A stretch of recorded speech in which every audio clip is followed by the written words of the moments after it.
8.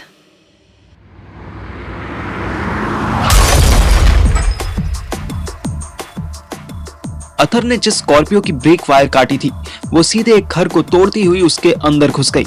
वो घर रानी का था। अगर आप रानी को भूल गए हो तो याद दिला दूं कि ये वही लेडी थी जो अथर को रात को बुलाती तो थी पर कुछ करने नहीं देती थी। अथर जब अपनी सर्विस का 3000 चार्ज करता था तब ये उसे 4000 रुपए सिर्फ अपना अकेलापन दूर करने के लिए देती थी। वो अलग बात है कि जब फर्स्ट टाइम रानी का मूड बदला, उसने अथर को कुछ करने के लिए कहा तो अथर खुद ही डर के भाग गया। अथर दौड़ता हुआ टूटे हुए घर में पहुंचा। कुछ रिक्शा वाले पहले ही घर के अंदर घुसकर कार में फंसे दोनों गुंडों को निकालने की कोशिश कर रहे थे। स्कॉर्पियो ने वॉल में इतना बड़ा होल कर दिया था कि दरवाजा उसके आगे छोटा लग रहा था। अथर रानी को चेक करने के लिए अंदर पहुंचा। अब तक तो गुंडों की ऐसी तैसी हो चुकी होगी। अथर हॉल में पहुंचा तो देखा सोफे के पीछे एक औरत लुढ़की पड़ी थी। औरत की बॉडी पर पर्पल कलर का गाउन था। एक्सीडेंट होने के बाद एक ब्रिक टूटकर उसके सर पे लगी थी और सर क्रैक हो गया था। हैं? ये रानी ही है या कोई और है? एनीवेज, जो भी हो, इसको हॉस्पिटल तो पहुंचाना ही पड़ेगा। अथर लेडी के पास गया और हल्के से उसका सर उठाया। उससे दोनों ग्लोब्स की हल्की सी झलक दिख गई। वो मुस्कुराया। रानी का सर उठाना तो आसान था पर पूरी बॉडी उठाने में अथर की बम तक का जोर लग गया था। अथर ने जैसे तैसे उठा भी ली पर उसे लेकर चलना उसके बस का नहीं हुआ। उसने रानी को सोफे पर लिटा दिया। साला पार्थिव कहता है कि अकेले खाना खाने का मन नहीं करता और ये आंटी अकेले रहती है फिर भी खाना खा खा के मोटी हो गई है। अथर को पता भी नहीं चला कि कब एक गन वाला आदमी उसके पास आकर खड़ा हो गया। अथर पहले ही कुत्ते की तरह हाँफ रहा था। उसकी नजर गुंडे पर पड़ी। काला कुर्ता और पगड़ी पहने मिट्टी से सना हुआ था। उसने बड़ी मुश्किल से अपना AK-47 वाला हाथ उठाया। अथर भी हाँफ रहा था। अरे रहने दे भाई, तेरी हालत ऑलरेडी कंडम है। गुंडा कुछ बोलने ही वाला था कि बाहर से पुलिस सायरन सुनाई देने लगा। ले भाई, आगे तेरे मामा लोग। गुंडे ने बड़ी मुश्किल से पीछे मुड़कर देखा। 3 पुलिस वाले मोटा पेट लिए अंदर आ रहे थे। गुंडे ने गुस्से में सोफे पर लात मारी और घर के अंदर कहीं घुस गया। अथर चिल्लाया, हेलो सर जी, अंकल जी, ये आंटी बेहोश हो गई है। पुलिस वाले उसके पास आए। मैं अथर की सिचुएशन से अनअवेयर था। मुझे पहले सिद्धार्थ को फेस करना था। बस जैसे ही रुकी मैं मेंढक की तरह कूदता हुआ बाहर आया। यहाँ से अपना ऑफिस पास ही था। इस ब्रीफ केस को लेकर चलना मेरे लिए मुश्किल हो रहा था। दौड़ना तो और टफ चैलेंज था। जिम छोड़ने के बाद से मेरी फिटनेस का कबाड़ा हुआ पड़ा था। मैं जैसे तैसे भागता हुआ इंस्टीट्यूट पहुंचा। अभी अपने डेस्क पर पहुंचा भी नहीं था कि सिद्धार्थ दिख गया। अरे वाह पार्थिव जी, आप आ गए। सॉरी सर, थोड़ा लेट हो गया। अभी 11 बज रहा था। मैं थोड़ा नहीं बहुत ज्यादा लेट था। नहीं, आप कहाँ लेट हैं? हम ही सुबह 7 बजे से क्लास खोलकर बैठ जाते हैं।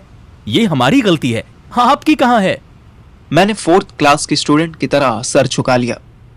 एक्सट्रीमली सॉरी सर, मैं भी घर से 7 बजे ही निकला था। पर क्या 7 बजे निकले और यहाँ 11 बजे पहुंचे?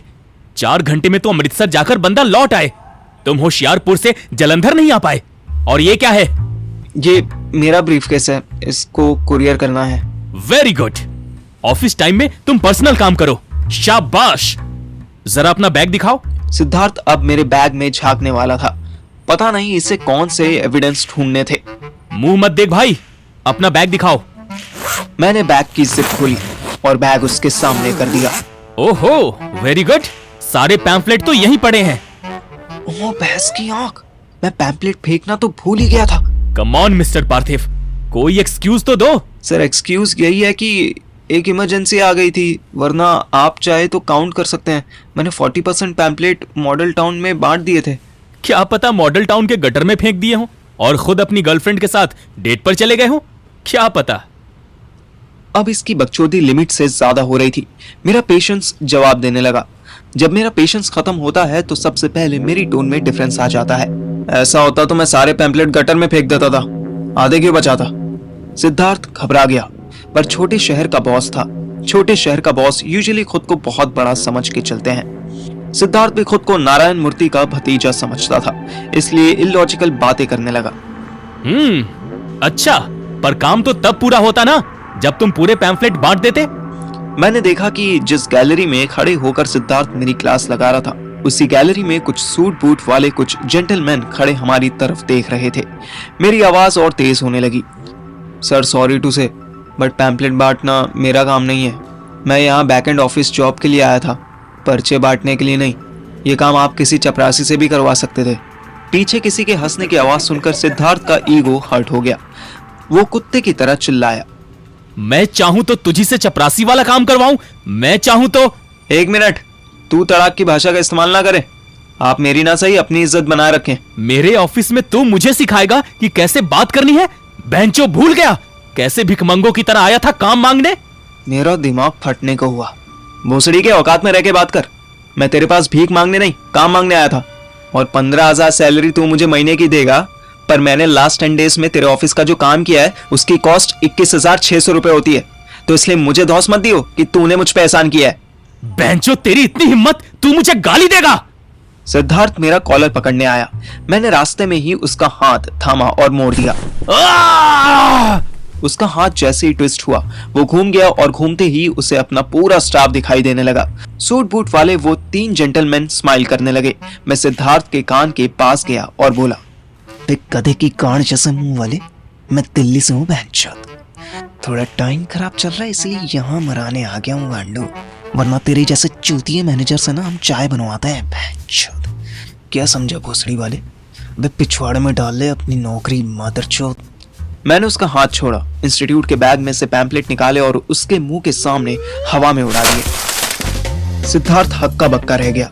उसके मुंह पे उसकी ऐसी बेइज्जती करके जॉब छोड़ने वाला उससे पहले कभी कोई नहीं मिला था। पूरी गैलरी में सन्नाटा हो गया। मैं वहां से जाने लगा तो सिद्धार्थ ने अपनी फ्रस्ट्रेशन निकाली। बेंचोदा भैया, सैलरी लेने दूंगा मैं तेरी बूंद में तेरी सैलरी। मैं पुष्पराज की तरह पलटा। मैंने उसे घूरा। वो 2 कदम पीछे हट गया। मैंने फिल्मी स्टाइल में डायलॉग मारा, मेरी सैलरी के पैसे से तू अपने बच्चों की स्कूल फीस दे दियो ताकि वो कुछ मैनर सीख पाए। मैं फिर वॉकआउट करने लगा। सिद्धार्थ ने फिर ललकारा। उस बेचारे का कोई भी डायलॉग बढ़िया पंचलाइन नहीं बन पा रहा था और फॉर्चुनेटली मैं इस टाइम शो स्टॉपर बना हुआ था। मैं भी देखता हूं तुझे जलंधर में कौन जॉब देता है। इस बार मैंने टर्न होने की भी कोशिश नहीं की, बस जाते जाते डायलॉग मार दिया, मैं अभी देख लूंगा कि पंजाब सुल्तान के बादशाह सिद्धार्थ की धौंस जलंधर रियासत में चलती भी है या नहीं। चला जा यहां से। जैसे तू बड़ा रोक लेगा। मैं बस बाहर निकलने ही वाला था कि ब्लैक सूट वाले जेंटलमैन ने मेरी जेब में अपना कार्ड डाल दिया। उसने बस कॉल करने का इशारा किया। मैंने मुंडी हिलाई और आगे चल दिया।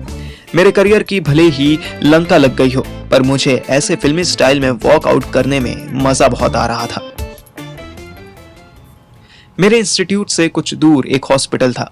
अथर्व उसी हॉस्पिटल में बैठा हुआ था। पुलिस रानी को लेकर यहीं आई थी। अथर्व चाहता था कि रानी होश में आ जाए और वो तब यहाँ से जाए।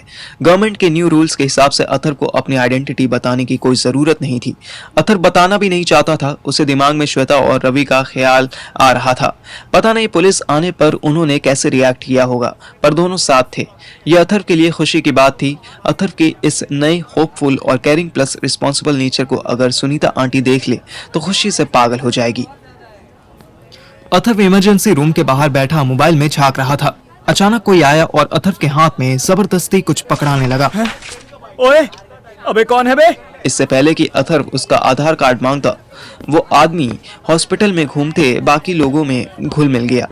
अथर्व ने अपना हाथ देखा, उसमें एक कागज की पर्ची थी। अथर्व ने वो पर्ची खोली।